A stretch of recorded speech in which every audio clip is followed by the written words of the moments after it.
A seu tempo, quando resvalar o seu pé. Deuteronômio 32, 35. Neste versículo, os ímpios e incrédulos israelitas, que era o povo visível de Deus e que viviam debaixo de sua graça, são ameaçados com a vingança do Senhor. Apesar de todas as obras maravilhosas que Deus operara em favor deste povo, este permanecia sem juízo e destituído de entendimento, como está escrito no versículo 28. E mesmo sob todos os cuidados do céu, produziram um fruto amargo e venenoso, conforme verificamos nos 2 versículos anteriores.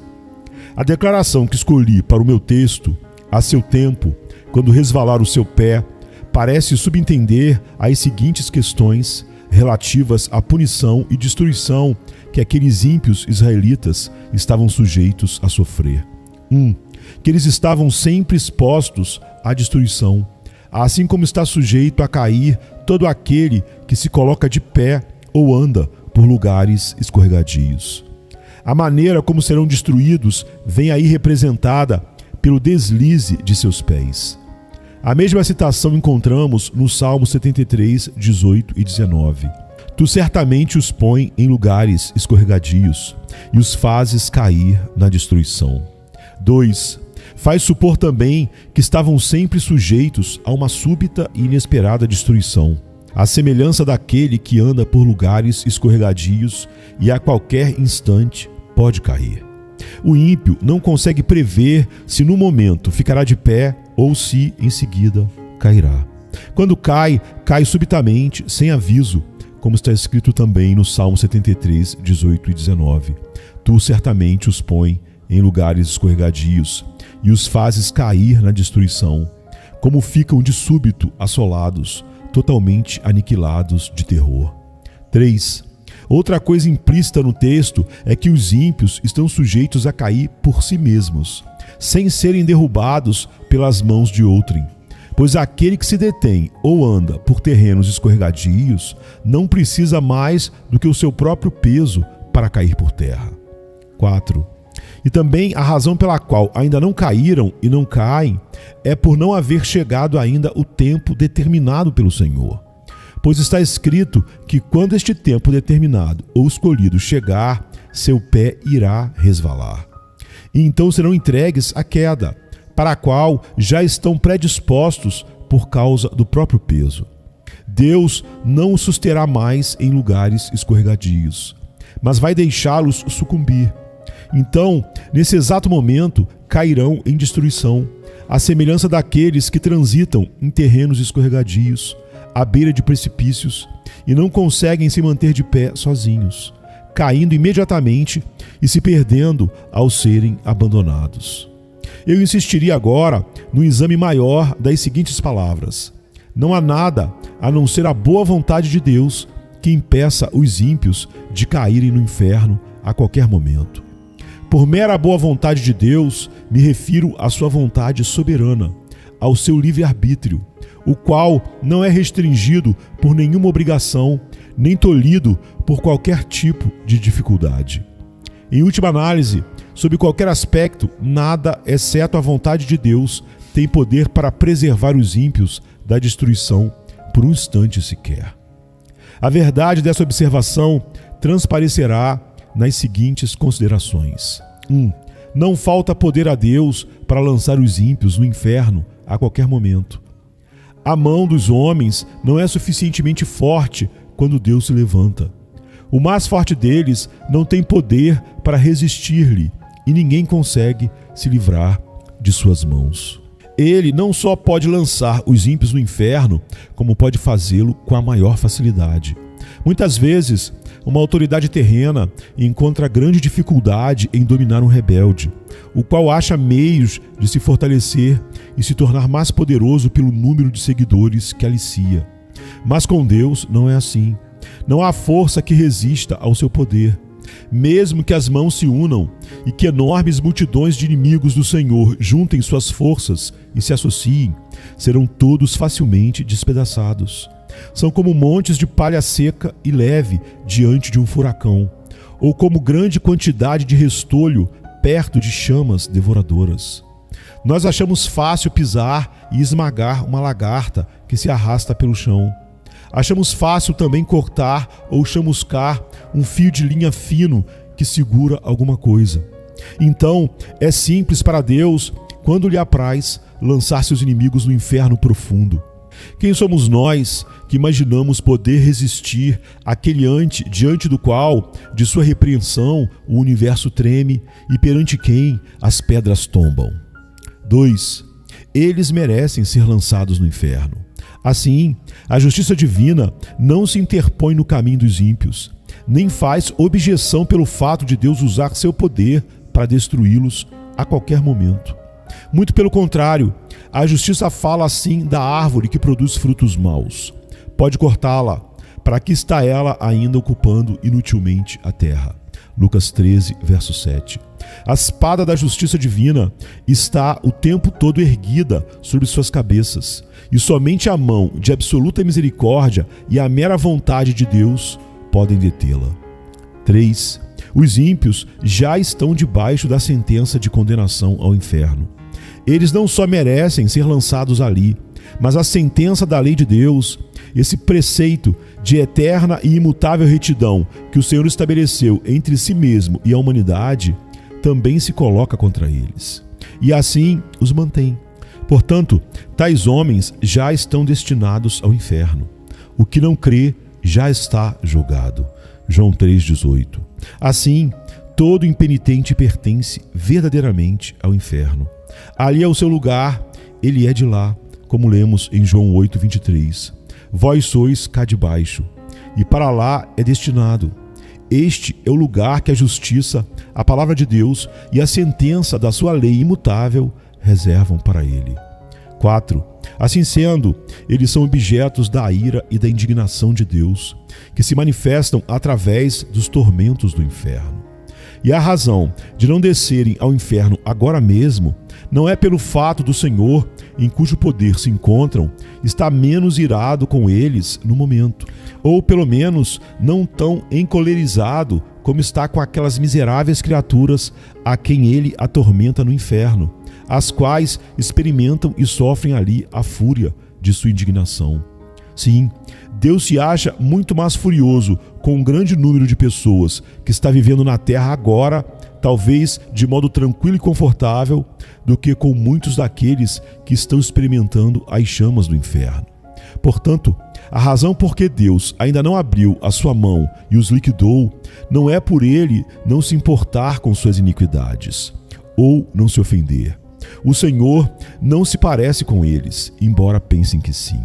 A fúria de Deus arde contra eles. Sua condenação não demora. O abismo está preparado, o fogo está pronto, a fornalha incandescente está ardendo, pronta para recebê-los. As chamas vermelhas queimam, a espada luminosa foi afiada e pesa sobre suas cabeças. O inferno abriu a sua boca debaixo deles. 5. O diabo está pronto a cair sobre os ímpios para apoderar-se deles como coisa sua no momento em que Deus o permitir. Eles lhe pertencem. Suas almas encontram-se em seu poder e sob o seu domínio. As Escrituras os apresentam como propriedades de Satanás. Lucas 11:21. Os demônios os espreitam. Estão sempre ao seu lado, à sua direita, esperando por eles como leões esfomeados e enfurecidos que veem a presa, aguardando a hora de agarrá-la, porém são restringidos por enquanto. Se Deus retirasse sua mão, a qual os refreia, eles cairiam sobre suas pobres almas num instante. A velha serpente está pronta para dar o bote. O inferno escancara a sua boca para recebê-los. E se Deus permitisse, seriam rapidamente engolidos e consumidos. 6. Nas almas dos pecadores reinam aqueles princípios diabólicos que os faria arder agora mesmo no inferno, se não fosse a restrição imposta por Deus. Existe na própria natureza carnal do homem uma potencialidade alicerçando os tormentos do inferno. Há aqueles princípios corruptos que agem de maneira poderosa sobre eles, que os dominam completamente e que são sementes do fogo do inferno. Esses princípios são ativos e poderosos, de natureza extremamente violenta, e se não fosse a mão restringidora do Senhor sobre eles, seriam logo destruídos. Iriam arder em chamas da mesma forma que a corrupção e a rebeldia fazem arder os corações das pessoas condenadas, gerando nelas os mesmos tormentos. As almas dos ímpios são comparadas nas Escrituras com o mar agitado. Isaías 57:20. Por enquanto, Deus controla as iniquidades deles pelo seu imenso poder, como faz com as ondas enfurecidas do mar, dizendo: virão até aqui, mas não prosseguirão. Mas se Deus retirasse deles seu poder refreador, seriam todos tragados por elas. O pecado é a ruína e a miséria da alma. Ele é destrutivo pela própria natureza. E se Deus o deixasse sem controle, não seria preciso mais nada para tornar as almas humanas absolutamente miseráveis. A corrupção no coração do homem é algo cheio de fúria incontrolável e sem freio. Enquanto os pecadores viverem aqui, essa fúria será como fogo reprimido pelas restrições divinas. Ao passo que, se fosse liberada, incendiaria o curso natural da vida. E como o coração é um poço de pecado, este mesmo pecado iria imediatamente transformar a alma num forno incandescente ou numa fornalha de fogo e enxofre, caso não fosse restringido. 7. O fato de não haver sinais visíveis da morte por perto não quer dizer que haja, por um momento sequer, segurança para os ímpios. O fato do homem natural ter boa saúde, de não prever que poderia deixar este mundo num minuto por um acidente, de não haver perigo visível à sua volta, nada disso lhe serve de segurança. Contínuas e inúmeras experiências humanas, em todas as épocas, nos mostram que não existem provas de que o homem não esteja à beira da eternidade ou de que seu próximo passo não venha a ser no outro mundo. Os caminhos e meios invisíveis e imprevistos de chegar lá são incontáveis e inconcebíveis. Os homens não convertidos caminham por cima das profundezas do inferno, sobre uma superfície frágil onde existem várias áreas quebradiças, também invisíveis, as quais não conseguirão aguentar o seu peso. As flechas da morte voam ao meio-dia sem serem vistas. O olhar mais atento não pode distingui-las. Deus tem muitas maneiras diferentes e misteriosas de tirar os homens pecadores do mundo e despachá-los para o inferno. Não há nada que faça crer que o Senhor precise da ajuda de um milagre ou que necessite se desviar do curso natural de sua providência para destruir qualquer pecador a qualquer momento. Desde que todos os meios para fazer os ímpios deixarem este mundo estão de tal forma nas mãos de Deus, tão absoluta e universalmente sujeitos ao seu poder e determinação, segue-se que a ida dos pecadores para o inferno a qualquer momento depende simplesmente da vontade de Deus, quer usando meios ou não. 8. O cuidado e prudência dos homens naturais em preservar suas vidas, ou o cuidado de terceiros em preservá-las, não lhes dá segurança por um momento sequer. A providência divina e a experiência humana testificam isso. Existem evidências claras de que a sabedoria dos homens não lhes é segurança contra a morte. Se não fosse assim, haveria uma diferença entre a morte prematura e inesperada de homens sábios e prudentes e dos demais. Mas o que acontece realmente? Como morre o homem sábio? Assim como o tolo. Eclesiastes 2:16. 9. Todo o esforço e artimanha dos ímpios para escaparem do inferno não os livram do mesmo, nem por um momento, pois continuam a rejeitar a Cristo e, portanto, permanecem ímpios. Quase todos os homens naturais que ouvem falar do inferno alimentam a ilusão de que vão escapar dele. Quanto à sua própria segurança, confiam em si mesmos. Vangloriam-se do que fizeram, do que estão fazendo e do que pretendem fazer. Cada um traça seu próprio plano, pensa em como evitar a condenação e se vangloria de que irá tramar tão bem todas as coisas que seu esquema, com certeza, não falhará. Na verdade, eles ouvem dizer que poucos serão salvos e que a maior parte dos homens que já morreram foi para o inferno. Mas cada um deles se imagina capaz de planejar melhor a própria fuga do que os outros puderam fazer.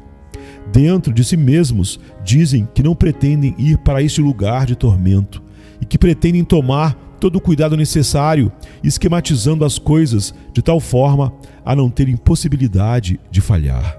Todavia, os insensatos filhos dos homens iludem-se miseravelmente quanto a seus próprios planos.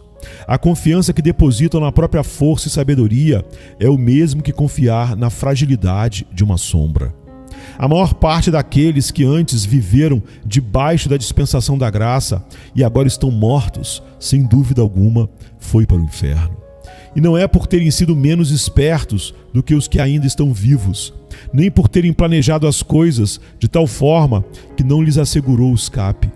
Se pudéssemos falar com eles, um a um, e perguntar-lhes se, quando vivos, esperavam ser vítimas de tamanha miséria, sem dúvida ouviríamos todos dizer: não, eu nunca pensei em vir para cá. Eu tinha esquematizado as coisas de maneira bem diferente. Pensei que iria conseguir algo melhor para mim, que meu plano era adequado. Pensei em me precaver melhor, mas tudo aconteceu de maneira tão repentina. Não esperava por isso naquela época, e nem daquela maneira. No entanto, tudo veio como um ladrão. A morte foi mais esperta que eu. A ira de Deus foi rápida demais para mim. Ó, maldita insensatez! Eu me gabava e me deleitava em sonhos vãos quanto ao que faria no futuro. E justamente, quanto eu mais falava de paz e segurança, me sobreveio uma súbita destruição. 10. Deus não se sujeita a nenhuma obrigação, nem a nenhuma promessa de manter o homem natural fora do inferno por um momento sequer. Ele não fez absolutamente nenhuma promessa de vida eterna ou de libertação ou proteção da morte eterna, senão aquelas que estão contidas na aliança da graça. As promessas concedidas em Cristo, no qual todas as promessas são o sim e o amém. Mas, obviamente, os que não são filhos da aliança da graça não têm interesse na mesma, pois não creem em nenhuma das suas promessas e não têm o menor interesse no mediador dessa aliança. Portanto, apesar de tudo que os homens possam imaginar ou pretender sobre promessas de salvação devido às suas lutas pessoais e buscas incessantes, deixamos claro e manifesto que qualquer desses esforços ou orações que se façam em relação à religião será inútil, a não ser que creiam em Cristo, o Senhor. De modo nenhum Deus está obrigado a conservá-los fora da condenação eterna. Então, os homens impenitentes estão detidos nas mãos de Deus por cima do abismo do inferno. Eles merecem o lago de fogo e para ele estão destinados. Deus se acha terrivelmente irado. Seu furor para com eles é tão grande quanto para com aqueles que já estão agora sofrendo o suplício da fúria da sua ira no inferno. Esses ímpios não fizeram absolutamente nada para abrandar ou diminuir sua cólera. Portanto, o Senhor não está de modo algum preso a qualquer promessa de livramento, nem por um momento sequer. O diabo espera por eles. O inferno já escancarou a sua boca para tragá-los. O fogo latente em seus corações agrava-se agora, querendo explodir. E como continuam sem o menor interesse no mediador, não existem meios ao alcance deles que lhes possa dar segurança. Em suma, eles não têm refúgio e nada onde se segurar. O que os retém a cada instante é a absoluta boa vontade divina e a clemência sem compromisso, sem obrigação de um Deus irado. Agora vamos à aplicação. Essa mensagem pode despertar as pessoas não convertidas para o significado do perigo que estão correndo. Isso que vocês escutaram é o caso de todo aquele que não está em Cristo. Esse mundo de tormento, isto é, o lago de enxofre incandescente, está aberto debaixo de seus pés. Ali encontra-se o terrível abismo de chamas que ardem com fúria de Deus, e o inferno com sua imensa boca escancarada. E vocês não têm onde se apoiarem, nem coisa alguma onde se segurarem. Não existe nada entre vocês e o inferno, senão o ar. E só o poder e o favor de Deus podem sustentá-los.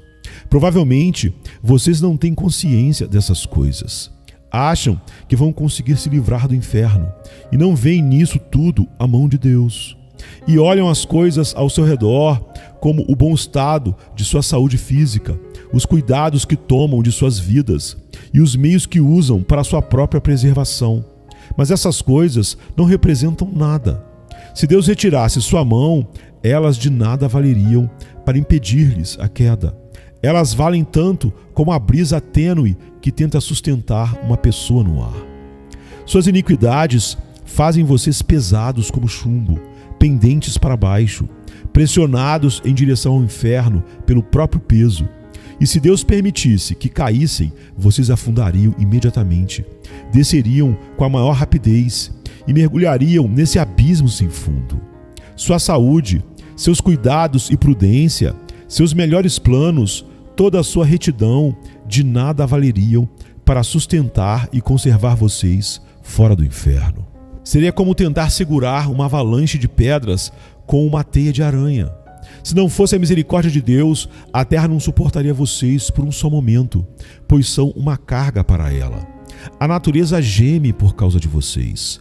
A criação foi obrigada a se sujeitar à escravidão e voluntariamente por causa da corrupção de vocês. Não é com prazer que o sol brilha sobre vocês, para que sua luz ilumine vocês para pecarem e servirem a Satanás. A terra não produz de bom grado seus frutos para satisfazer a luxúria de vocês, nem está disposta a servir de palco à exibição de suas iniquidades. Não é voluntariamente que o ar alimenta a sua respiração, mantendo viva a chama dos seus corpos, enquanto vocês gastam a vida servindo os inimigos de Deus. As coisas criadas por Deus são boas e foram feitas para que o homem, por meio delas, servisse ao Senhor. Não é com prazer que prestam serviço a outros propósitos e gemem quando são ultrajadas ao servirem objetivos tão contrários à sua finalidade e natureza. E a própria terra vomitaria vocês se não fosse a mão soberana daquele a quem vocês tanto têm ofendido. Eis aí as nuvens negras da ira de Deus pairando agora sobre suas cabeças carregadas por uma tempestade ameaçadora, cheia de trovões. Não fosse a mão restringidora do Senhor, elas arrebentariam imediatamente sobre vocês. A misericórdia soberana de Deus, por enquanto, refreia esse vento impetuoso. Do contrário, ele sobreviria com fúria, sua destruição ocorreria repentinamente e vocês seriam como palha dispersada pelo vento. A ira de Deus é como grandes águas represadas que crescem mais e mais, aumentam de volume até que encontram uma saída. Quanto mais tempo a correnteza for reprimida, mais rápido e forte será o seu fluxo ao ser liberada. É verdade que até agora ainda não houve um julgamento por suas obras mais. A enchente da vingança de Deus encontra-se represada. Mas, por outro lado, sua culpa cresce cada vez mais. E dia a dia, vocês acumulam mais e mais ira contra si mesmos. As águas estão subindo continuamente, fazendo sua força aumentar mais e mais. Nada, a não ser a misericórdia de Deus, detém as águas, as quais não querem continuar represadas e forçam uma saída. Se Deus retirasse sua mão das comportas, elas se abririam imediatamente e o mar impetuoso da fúria e da ira de Deus iria se precipitar com furor inconcebível e cairia sobre vocês com poder onipotente. E mesmo que sua força fosse 10.000 vezes maior do que é, sim, 10.000 vezes maior do que a força do mais forte e vigoroso diabo no inferno, não valeria nada para resistir ou deter a ira divina. O arco da ira de Deus já está preparado e a flecha ajustada ao seu cordel. A justiça aponta a flecha para seu coração e estica o arco. E nada, senão a misericórdia de Deus, um Deus irado, que não se compromete e a nada se obriga, impede que a flecha se embeba agora mesmo com o sangue de vocês. Assim, estão todos vocês que nunca experimentaram uma transformação real em seus corações pela ação poderosa do Espírito do Senhor em suas almas. Todos vocês que não nasceram de novo, nem foram feitos novas criaturas, ressurgindo da morte do pecado para um estado de luz e para uma vida nova, nunca experimentada antes. Por mais que vocês tenham modificado a conduta em muitas coisas e tenham possuído simpatias religiosas e até mantido uma forma pessoal de religião com suas famílias e em particular, indo à casa do Senhor, sendo até severos quanto a isso, mesmo assim, vocês estão nas mãos de um Deus irado. Somente sua misericórdia os livra de ser agora, neste momento, tragados pela destruição eterna. Por menos convencidos que vocês estejam agora quanto às verdades ouvidas, no porvir serão plenamente convencidos. Aqueles que já se foram e que estavam na mesma situação que a sua, percebem que foi exatamente isso que lhes aconteceu, pois a destruição caiu de repente sobre muitos deles, quando menos esperavam, e quando mais afirmavam viver em paz e segurança. Agora, eles veem que aquelas coisas nas quais puseram sua confiança para obter paz e segurança eram nada mais que uma brisa ligeira e sombras vazias. O Deus que mantém vocês acima do abismo do inferno abomina vocês. Ele está terrivelmente irado e seu furor contra vocês queima como fogo. Ele vê vocês como apenas dignos de serem lançados no fogo. E seus olhos são tão puros que não podem tolerar tal visão. Vocês são 10.000 vezes mais abomináveis a seus olhos do que é a mais odiosa das serpentes venenosas para olhos humanos. Vocês o têm ofendido infinitamente mais do que qualquer rebelde obstinado ofenderia a um governante. No entanto, nada a não ser a sua mão pode impedi-los de cair no fogo a qualquer momento. O fato de vocês não terem ido para o inferno a noite passada e de terem tido permissão de acordar ainda aqui neste mundo, depois de terem fechado os olhos ontem para dormir, atribui-se ao mesmo favor. Não existe outra razão por que vocês não foram lançados no inferno ao se levantarem pela manhã, a não ser o fato da mão de Deus tê-los sustentado. E não existe outra razão por que vocês não caiam no inferno neste exato momento. Ó pecador, pense no perigo terrível em que se encontra. É sobre uma grande fornalha de furor, sobre um abismo imenso e sem fim, cheio do fogo da ira que você está pendurado, seguro pela mão de Deus, cujo furor acha-se tão inflamado contra você como contra muitas pessoas já condenadas no inferno. Você está suspenso por uma linha tênue, com as chamas da cólera divina lampejando à sua volta, prontas para atearem fogo e queimá-lo por inteiro. E você continua sem interesse no mediador, sem nada onde se agarrar para poder se salvar, nada que possa afastar as chamas da cólera divina, nada de seu próprio, nada que tenha feito ou possa vir a fazer para persuadir o Senhor a poupar sua vida por um minuto sequer. Considere então, mais detidamente, vários aspectos dessa cólera que ameaça você com tão grande perigo. 1. A quem pertence essa ira? É a ira do Deus infinito. Se fosse somente a ira humana, mesmo a do governante mais poderoso, comparativamente, seria considerada como coisa pequena.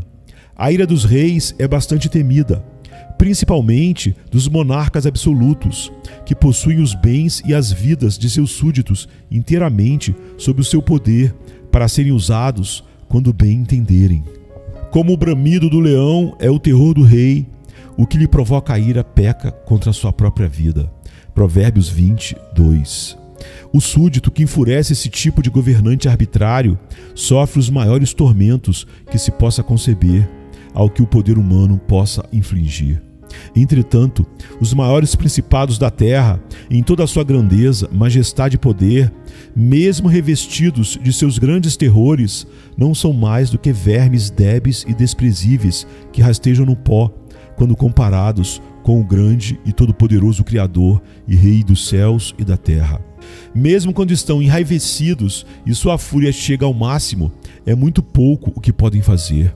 Os reis da terra são, perante Deus, como gafanhotos. Valem menos que nada. Tanto o seu amor quanto o seu ódio são desprezíveis.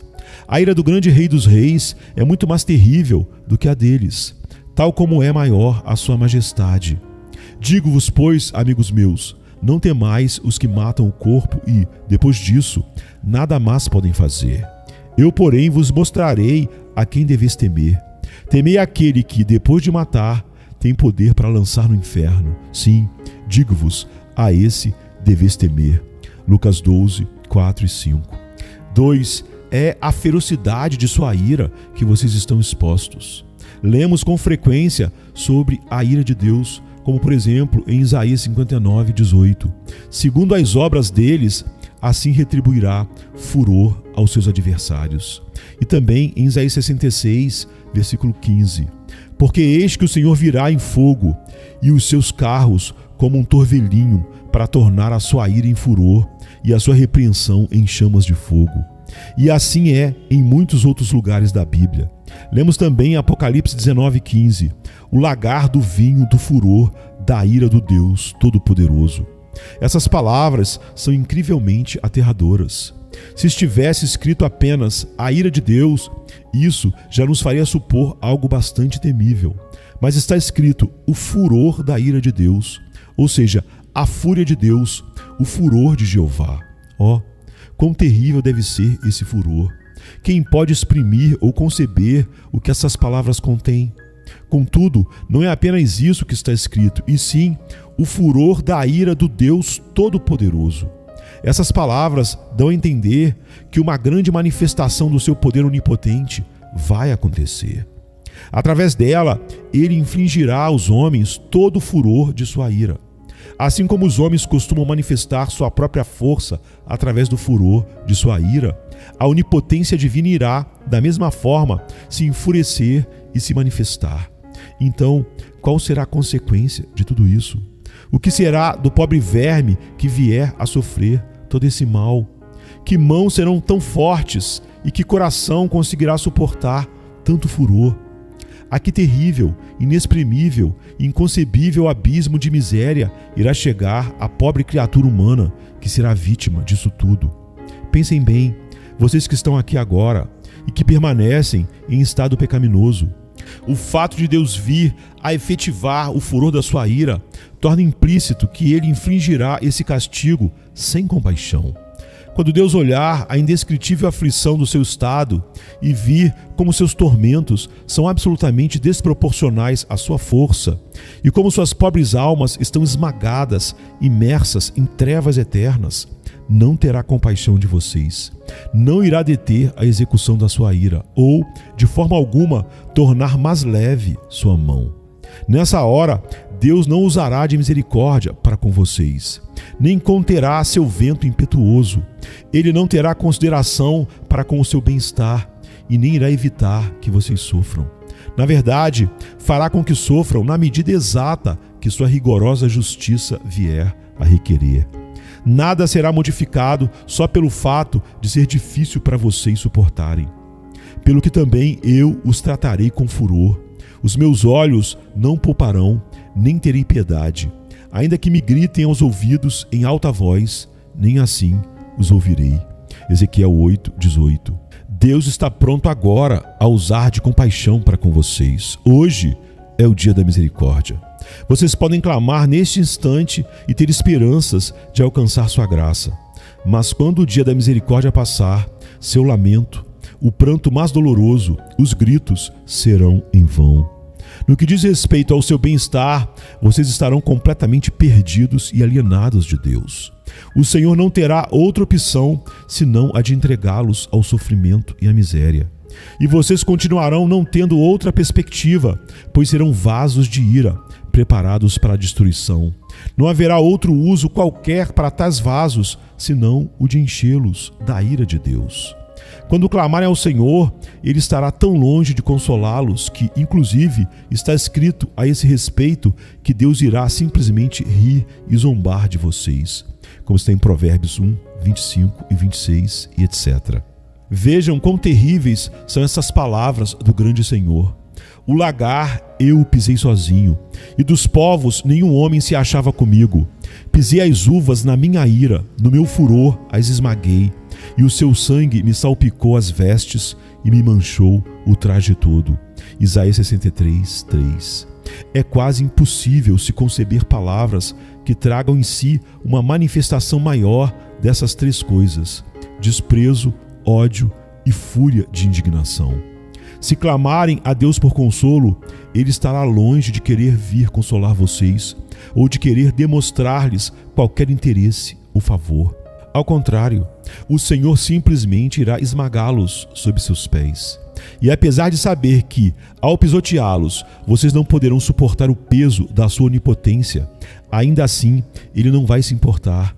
Irá esmagá-los debaixo de seus pés sem piedade, espremendo o seu sangue e fazendo com que o mesmo espirre longe, manchando suas vestes, maculando seu traje.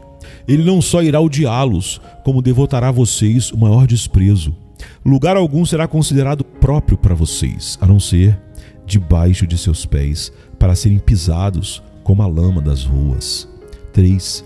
A miséria a que vocês estão sujeitos é aquela que Deus lhes infligirá, a fim de demonstrar a força da ira do Senhor. Deus tem em seu coração a intenção de mostrar aos anjos e aos homens não só a excelência do seu amor, como a severidade do seu furor. Às vezes, os governantes da terra resolvem mostrar a força da sua ira através de castigos extremos que mandam infligir sobre aqueles que os enfurecem. Nabucodonosor, o poderoso e arrogante rei do império dos caldeus, demonstrou seu furor quando, ao se irritar com Sadraque, Mesaque e Abednego, ordenou que se acendesse a fornalha de fogo ardente 7 vezes mais do que o normal. Como era de se esperar, a fornalha foi aquecida intensamente até atingir o mais alto grau que poderia produzir. O grande Deus também quer revelar sua ira e exaltar sua tremenda majestade e grandioso poder através dos sofrimentos desmedidos de seus inimigos. Que diremos, pois, se Deus, querendo mostrar a sua ira e dar a conhecer o seu poder, suportou com muita longanimidade os vasos da ira preparados para a perdição? Romanos 9, 22. E visto que esse é o seu desígnio e o que ele determinou, ou seja, mostrar quão terrível e limitada é a ira, a fúria e a indignação do Senhor, ele o mostrará realmente. Será realizado algo horrendo, muito terrível. Quando o grande e furioso Deus tiver se levantado e executado sua terrível vingança sobre o mísero pecador, e o desgraçado estiver sofrendo o peso e o poder infinito da sua indignação, então Deus chamará o universo inteiro para contemplar a imensa majestade e o tremendo poder que nele existe. Os povos serão queimados como se queima a cal, como espinhos cortados arderão no fogo. Ouvi vós, os que estáis longe, o que tenho feito, e vós que estás perto, reconhecei o meu poder. Os pecadores em Sião se assombram, o tremor se apodera dos ímpios, e eles perguntam: quem dentre nós habitará com o fogo devorador? Quem dentre nós habitará com chamas eternas? Isaías 33, 12 a 14. Assim será com vocês que não são convertidos, se permanecerem neste estado. O poder infinito, a majestade e a grandiosidade do Deus onipotente serão exaltados em vocês através da inexprimível força dos tormentos que lhes sobrevirão. Vocês serão atormentados na presença dos santos anjos e na presença do Cordeiro. E quando estiverem neste estado de sofrimento, os gloriosos habitantes do céu sairão para contemplar esse espetáculo horrendo e verão como é a ira e a fúria do Todo-Poderoso. E quando virem todas essas coisas, se prostrarão e adorarão seu grande poder e majestade. E será que de uma lua nova a outra e de um sábado a outro virá toda a carne a adorar perante mim, diz o Senhor. Eles sairão e verão os cadáveres dos homens que prevaricaram contra mim, porque o seu verme nunca morrerá, nem o seu fogo se apagará, e eles serão um horror para toda a carne. Isaías 66, 23 e 24. 4. É uma ira eterna. Já seria algo terrível sofrer o furor e a cólera do Deus Todo-Poderoso por um momento, mas vocês terão de sofrê-lo por toda a eternidade. Essa intensa e horrenda miséria não terá fim. Ao olhar para o futuro, vocês verão à frente uma interminável eternidade de duração infinita, que irá devorar seus pensamentos e assombrar suas almas. E vocês irão se desesperar, com certeza, por não conseguirem nenhum livramento, termo, alívio ou descanso para tanta dor. Saberão também que terão de sofrer até a última gota por longos séculos, por milhões e milhões de anos, lutando e pelejando contra essa vingança inclemente e toda poderosa. Então, depois de passar por tudo isso, quando tantos séculos os tiverem consumido, saberão que tudo não passa apenas de uma gota de água quando comparado ao que ainda resta. Portanto, seu castigo será com certeza infinito. Quem poderia exprimir o estado de uma alma em tais circunstâncias? Tudo o que pudermos dizer sobre o assunto vai nos dar apenas uma débil e frágil visão da realidade. Ela é inexprimível, inconcebível, pois quem conhece o poder da ira de Deus? Quão horrendo é o estado daqueles que diariamente, a cada hora, se encontram em perigo de sofrer tamanha ira e infinita miséria. Mas esse é o caso sinistro de toda alma que ainda não nasceu de novo, por mais moral, austera, sóbria e religiosa que seja. Oxalá vocês pensassem em todas essas coisas, sejam jovens ou velhos. Há razões de sobra para acreditar que muitos daqueles que ouviram o Evangelho certamente estarão expostos a esse tormento por toda a eternidade. Não sabemos quem são eles, nem o que pensam. Pode ser que estejam tranquilos agora, escutando essa mensagem sem se perturbarem muito, e que estejam até agora se gabando de que, no caso deles, conseguirão escapar. Se soubéssemos que dentre os nossos conhecidos existe uma pessoa, uma só, sujeita a sofrer tal tormento, como seria doloroso para nós encararmos o assunto. Se conhecêssemos essa pessoa, sempre que a víssemos, tivéssemos uma visão do seu estado futuro, tal pensamento e visão seria terrível para nós. Iríamos todos levantar grande choro e prantear por sua causa. Mas, infelizmente, em vez de uma só pessoa, é provável que muitos se lembrem dessas exortações somente no inferno. E inúmeras pessoas podem estar no inferno em breve tempo, antes mesmo do ano terminar. E aqueles que estão agora com saúde, tranquilos e seguros, podem chegar lá antes do amanhecer. Todos os que dentre vocês continuarem até o fim em estado natural pecaminoso e que conseguirem ficar fora do inferno por mais tempo, estarão lá também em breve. Sua condenação não tardará, virá de súbito, e provavelmente para muitos de vocês de maneira repentina. Vocês têm toda a razão em se admirarem de não estar ainda no inferno. É o caso, por exemplo, de alguns conhecidos seus, que não mereciam o inferno mais do que vocês e que antes aparentavam ter possibilidade de estarem vivos agora tanto quanto vocês. Para o caso deles, já não há esperança. Estão clamando lá em extrema penúria e perfeito desespero.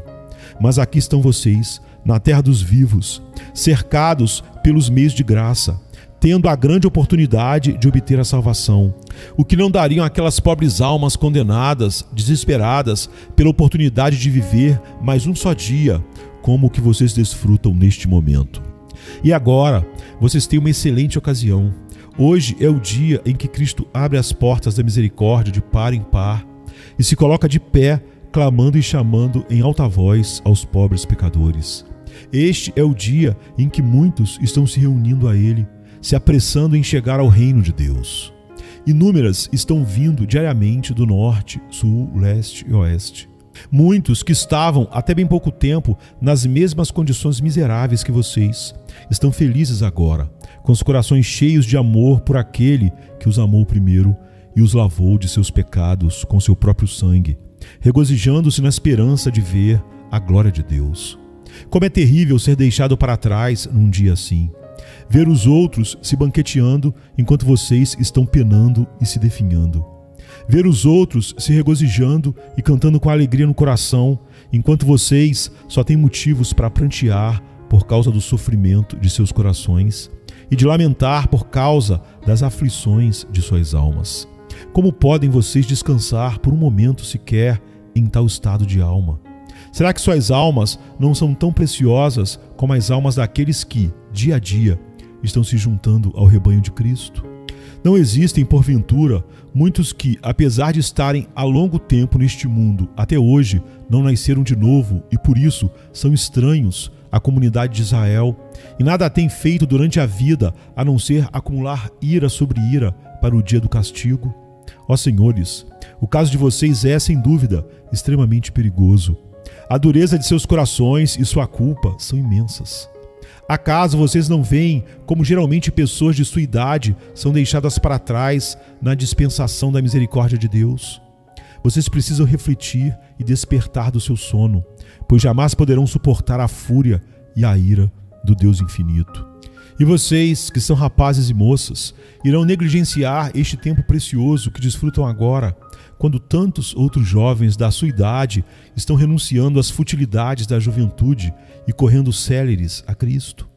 Vocês têm neste momento uma oportunidade, mas se a desprezarem, sucederá o mesmo que agora está acontecendo com todos aqueles que gastaram em pecados dias preciosos da sua mocidade, chegando a uma terrível situação de cegueira e insensibilidade. E vocês, crianças, que não foram convertidas ainda, não sabem que estão indo para o inferno, onde sofrerão a horrenda ira daquele Deus que agora está encolerizado contra vocês dia e noite? Será que vocês ficarão felizes em ser filhos do diabo, quando tantas outras já foram convertidas e se tornaram filhos santos e alegres do Rei dos Reis?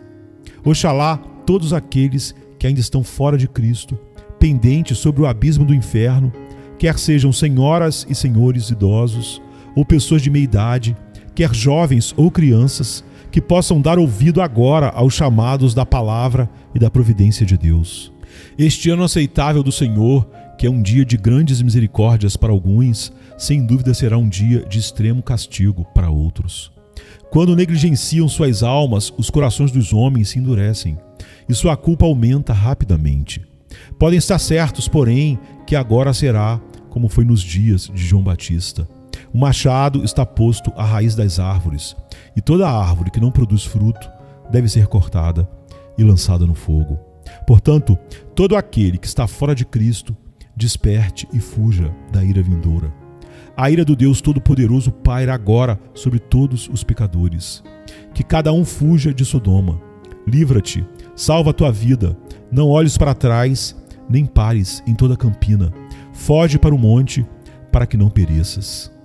E assim, conhecendo o temor do Senhor, persuadimos aos homens. De sorte que somos embaixadores em nome de Cristo, como se Deus exortasse por nosso intermédio. Em nome de Cristo, pois, rogamos que vos reconcilieis com Deus. 2 Coríntios 5, 11 a 20 e 6, 2. Buscai o Senhor enquanto se pode achar. Invocai-o enquanto está perto. Deixe o perverso o seu caminho, o iníquo os seus pensamentos. Converta-se ao Senhor, que se compadecerá dele, e volte-se para o nosso Deus, porque é rico em perdoar. Isaías 55, 6 e 7. Amém, queridos. Amém.